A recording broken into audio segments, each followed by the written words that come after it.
копии голубой мечети в Турции, вот с такими техническими характеристиками.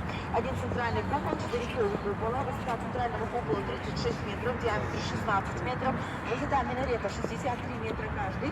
Внешний фасад святыни, как и внутренняя отделка, отделана очень редкими, дорогим природным материалом. Это травертин, переходное состояние мрамора из Турции в соответствии мармара Адасы. Впервые в истории мирового строительства именно этот материал был упомянут при строительстве. Еще здание мэрии. Все помнят это здание, в скором времени оно будет демонтировано. Здесь появится жилой комплекс, начнут строить. Мэрия у нас переехала в 2 корпуса, один из которых рядом с цветочным парком, такое графитовое здание появилось. И второй основной корпус, он по проспекту Исаева, сделан с высоты, вот смотрите, такое большое здание, да. Совершенно все вот это вот полезное оружие, этот фонд нашли, был такой отдельный мемориал, посвященный жертвам депортации, а вот после второй кампании, когда жертв, скажем так, и новейшей истории хватало, и тех вот было, их объединили просто в один большой мемориал. И таким образом, получается, вот эти события недавнего времени, получается, свидетелями которых мы с вами были, и вот то, что вот происходило ровно 50 лет назад. Вот такой вот мемориал, напомню еще раз, автором которого является Зураб Церетели, нами с вами известный. Вот, но мы с вами сейчас...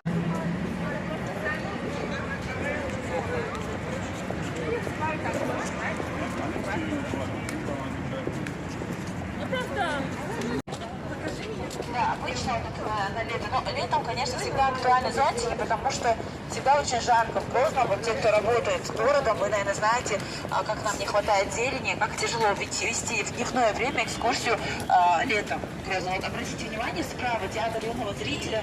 Коллеги, открылся после такой масштабной реконструкции. Этот театр сейчас по своему оснащению не имеет аналогов на Кавказе, потому что здесь...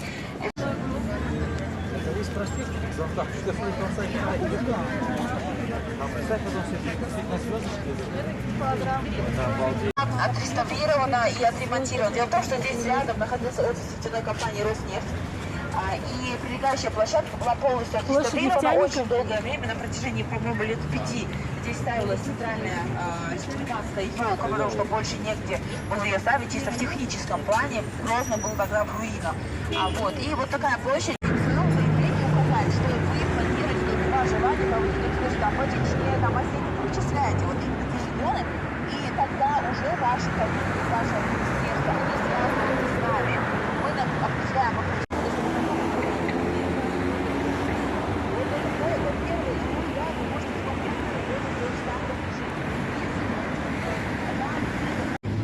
это почему 30 минут?